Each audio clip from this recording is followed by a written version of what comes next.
ঠাকুর মা ও স্বামীজির চরণে প্রণাম জানিয়ে আজকের পাঠ শুরু করছি।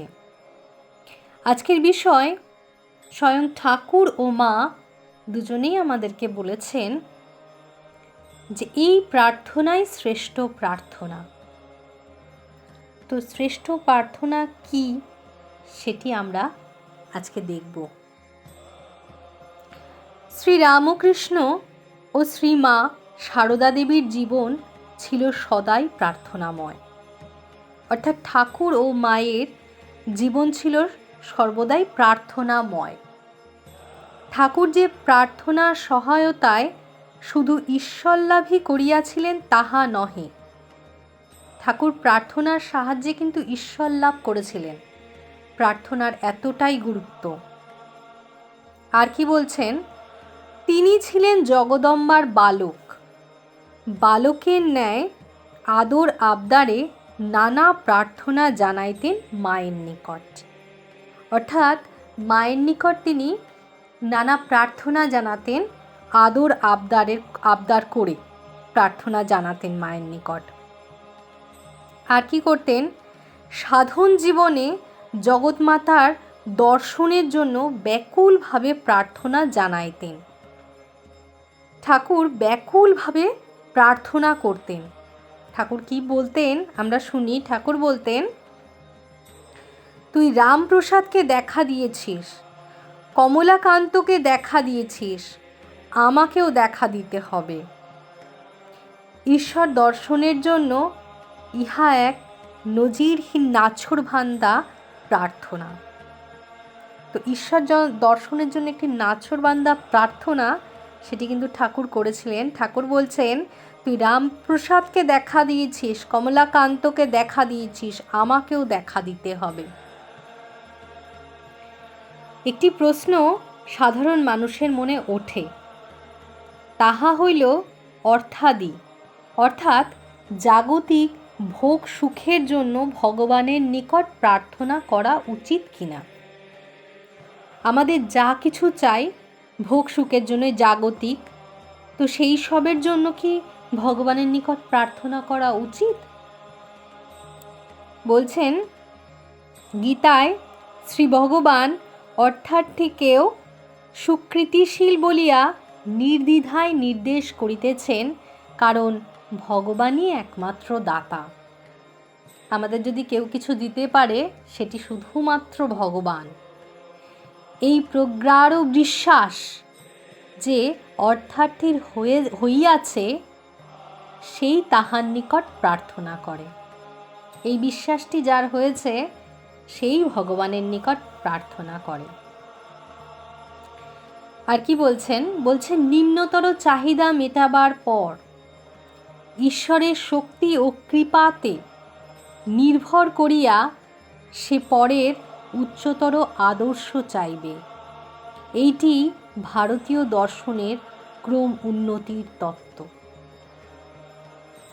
অর্থাৎ নিম্নতর চাহিদা, আমাদের যে জাগতিক চাহিদা যা যা চাই, তারপর ঈশ্বরের শক্তি ও কৃপাতে নির্ভর করে সে উচ্চতর আদর্শ চাইবে। এটিই বলছে ভারতীয় দর্শনের ক্রম উন্নতির তত্ত্ব। শ্রী রামকৃষ্ণ অর্থাৎ উপেন্দ্রনাথ মুখোপাধ্যায়কে তোর অর্থ হবে বলিয়া আশীর্বাদ করিয়াছিলেন। অর্থাৎ ঠাকুরও কিন্তু উপেন্দ্রনাথ মুখোপাধ্যায়কে আশীর্বাদ করে বলেছিলেন, তোর অর্থ হবে। পরে তাহা হইয়াছিল, অর্থাৎ অর্থ হয়েছিল। শ্রীরামকৃষ্ণ স্মরণ করাইয়া দিয়াছেন, রাজা বা জমিদারের নিকট যাইয়া কেউ লাউ কুমড়া প্রার্থনা করে না। রাজা বা জমিদারের কাছে গিয়ে কি কেউ লাউ কুমড়ো প্রার্থনা করে না। কি বলে, তেমনি ঈশ্বরের নিকট জ্ঞান, ভক্তি, বিবেক, বৈরাগ্য এবং সর্বোপরি তাহাকেই চাইতে হয়। ঠাকুর বলছেন ঈশ্বরের কাছে আমাদের কি চাওয়া উচিত। বলছেন ঈশ্বরের কাছে চাইতে হয় জ্ঞান, ভক্তি, বিবেক বৈরাগ্য এবং সর্বোপরি তাহাকে চাইতে হয়, ঠাকুরকেই চাইতে হয়। তাই সব চাওয়া কিংবা সব প্রার্থনার মধ্যে শেষ চাওয়াটা হইল কেবলমাত্র ঈশ্বরকেই চাওয়া, আর কোনো কিছু না চাওয়া। এই প্রার্থনাই শ্রেষ্ঠ প্রার্থনা। তাহলে ঠাকুর বলছেন আমাদের শ্রেষ্ঠ প্রার্থনা কি? ঠাকুর বলছেন ঈশ্বরের নিকট জ্ঞান ভক্তি বিবেক বৈরাগ্য এবং সর্বোপরি তাহাকেই চাইতে হয়। সব প্রার্থনার মধ্যে শেষ চাওয়াটা হলো কেবলমাত্র ঈশ্বরকেই চাওয়া, আর কোনো কিছু না চাওয়া।